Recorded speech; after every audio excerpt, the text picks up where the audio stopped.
Welcome all, I'm joined today by Sona Baghdasaryan, the Outreach and Development Manager at the Insurance Foundation for Servicemen. We're going to find out a little more about the Foundation's latest endeavors. So Sona, thank you very much for your time. Thank you, Emilio. It's very nice to be here again. I love being your host, your guest. I guess I'd like to talk a little bit about our latest diaspora outreach initiative.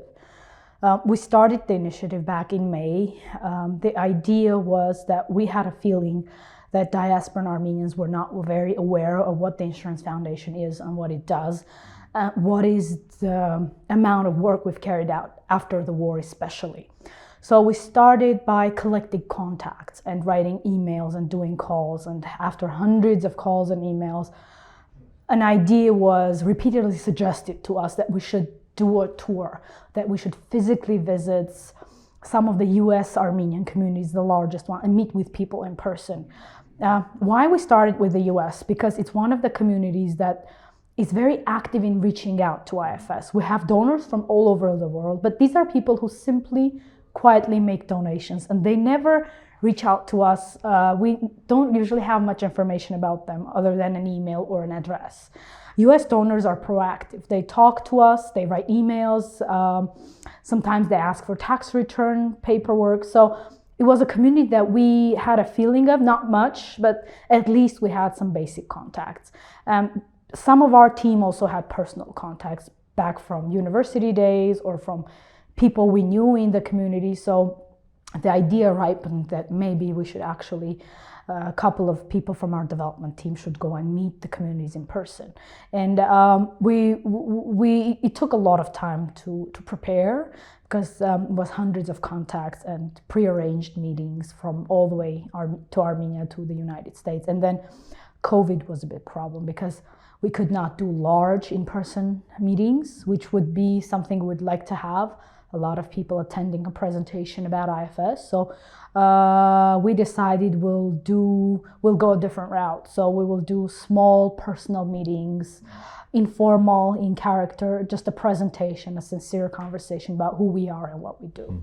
What cities did the team travel to? What parts of the US? It was a crazy tour. We traveled 10 cities in 34 days.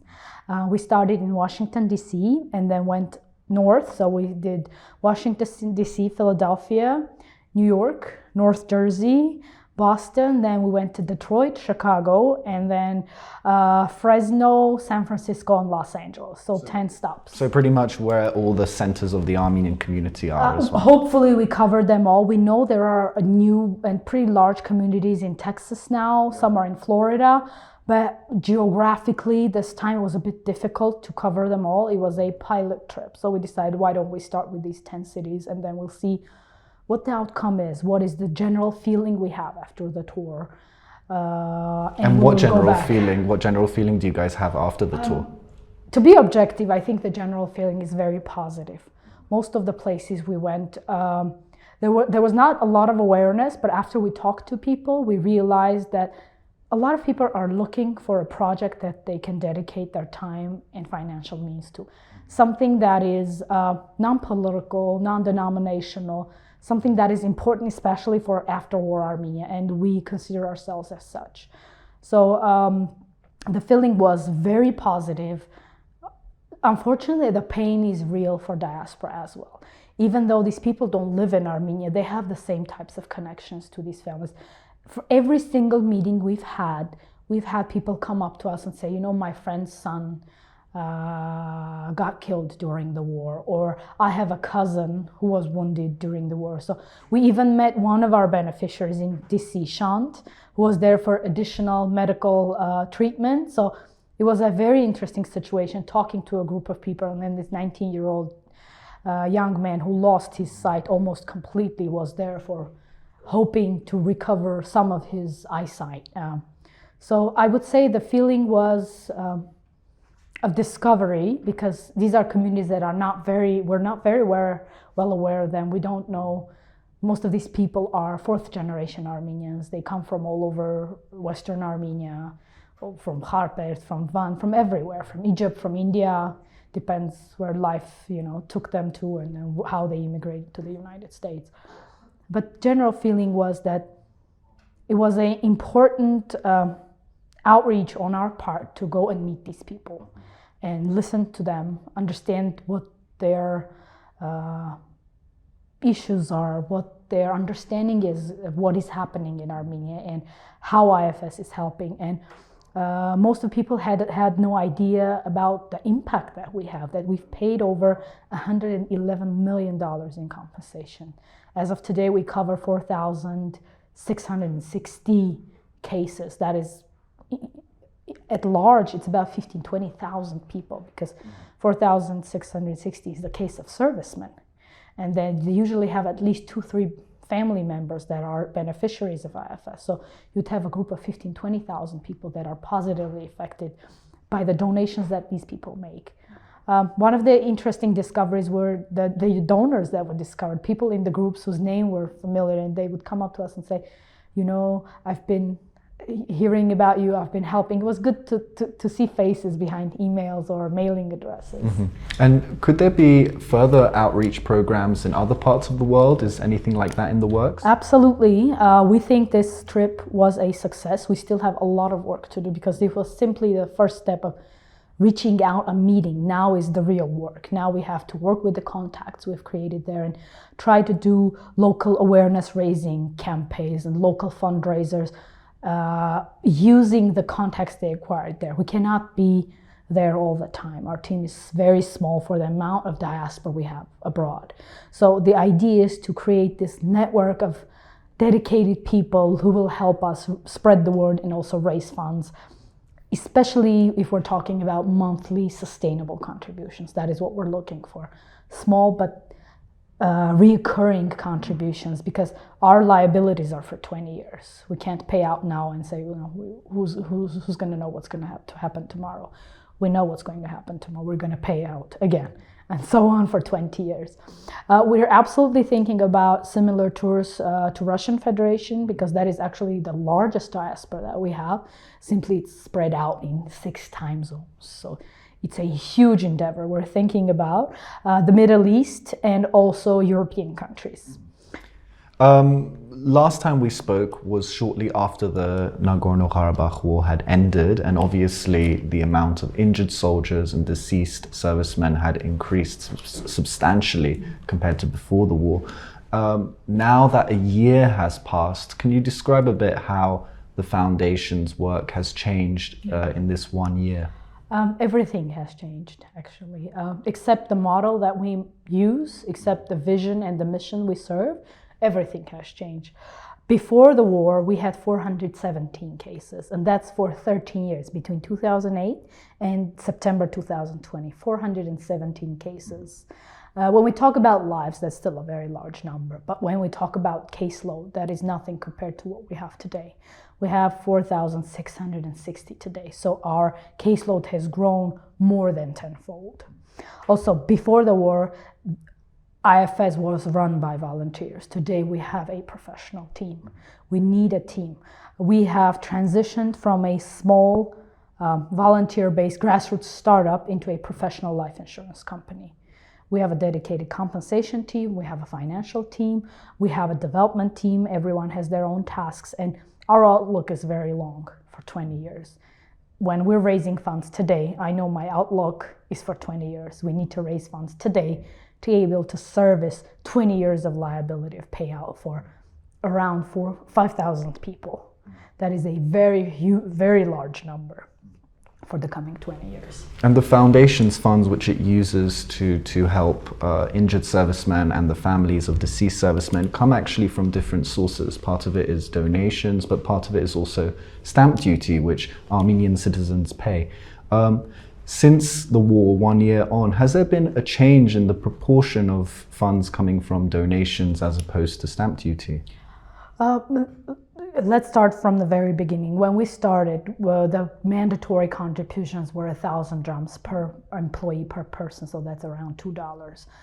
After the war, we realized with that mandatory contributions we cannot manage all the payouts that the war is going to bring. So in January, the mandatory contributions were raised. Instead of 1,000 drams, meaning $2, now there's a scale between $3 and $15. Oh, sorry. Yeah, no, $3 and $15, $30. $3 and $30. So depending on the amount of salary someone would get from a single employer, they would pay different amounts. That has increased our inflow from mandatory in average by 3 times. So we've increased mandatory contribution inflow by 3 times. Also, we've had a fantastic growth in donations, unfortunately, because of the war. Before the war, we'd raised around $1 million in donations in the last 4 years because we never did any fundraising. We never needed to, and there was no resources and no necessity to do fundraising. During the war and after the war, we've raised around $22 million, including this year, what we've raised this year. So we've grown our donation by about 20-fold. And the good thing about it, the good thing is that the dynamic is positive. So not compared to the last 3 months of the war, because that was very large donations from all kinds of organizations and individuals in Armenia and abroad, but the dynamic is good. We have a growing number of monthly contributors, and we have a growing number of contributors in Armenia also who contribute regularly, even if not every month, every quarter, or every 2 quarters. The surprising statistics is that most of our donations come from Armenia. Yes. That is a statistics that we discovered. We knew that was the case, but we put it in numbers end of last year, and then this year again, a very large portion of our donations come from Armenia, and that is in addition to the mandatory payments and in addition to putting our sons, our husbands, and our fathers on the front line. You know, I think the population of Armenia and Artsakh currently has put its heart and soul into this project. They have joined this national success story to make sure that every soldier who stands on the front line can have a peace of mind that if anything happens to him or her, their family is safe, then they're going to be secure for a 20-year period, and they will feel appreciated because they sacrificed the most important, life or health. We need to show our gratitude as a nation. Mm-hmm. And how can people watching diasporans even see it for themselves? How can they access the work of the foundation? It's very easy. We have a website, 1,000 in numbers and plus in letters, .am. Why 1,000 plus? Because we started with 1,000 drums, so a very popular name of 1,000 plus stuck. Because with your 1,000 drums, there's so much additional good that you create. So that was the popular name, and that's how the website is called. You can subscribe to donations online one time or preferably monthly directly. There are possibilities of making wire bank transfers in 4 currencies. Also for our compatriots who come from the United States, at this point we have 2 US registers, 501c3s, Friends of Armenian Soldiers and Family. It is a nonprofit that was created by our board member, Adam Kablanyan. At this point helps us fundraise in the United States from and allow US citizens to do tax-deductible donations to IFS. And we also have Armenian Wounded Heroes Fund. It's a nonprofit that was created roughly at the same time as IFS, independently, back in New Jersey. And during the war, they reached out to us and said, how can we help? So now if you go on their website, which is armenianwoundedheroes.com, I think you can find a special tab, and it is earmarked donations to IFS. So anything that is donated through the special tab on their website, or checks or wires that are earmarked for IFS, will reach us completely without any deductions, even for cost of transfer. We're also working on creating a tax deduction possibility for our compatriots in France. Hopefully we'll finalize the process this year or beginning of next year. We're also looking into the Netherlands, trying to do the same thing there.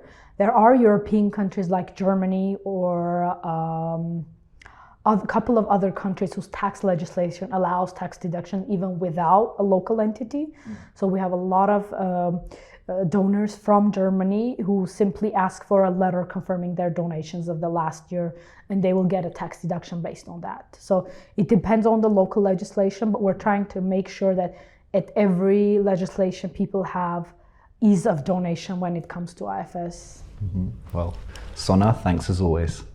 Thank you. It was a pleasure being here, and thank you to CivilNet for always supporting us and always giving us news coverage. That is the most important thing we try to do now. Spread the word and raise awareness about what we do. Great. Well, the website is 1000plus.am and continue following CivilNet.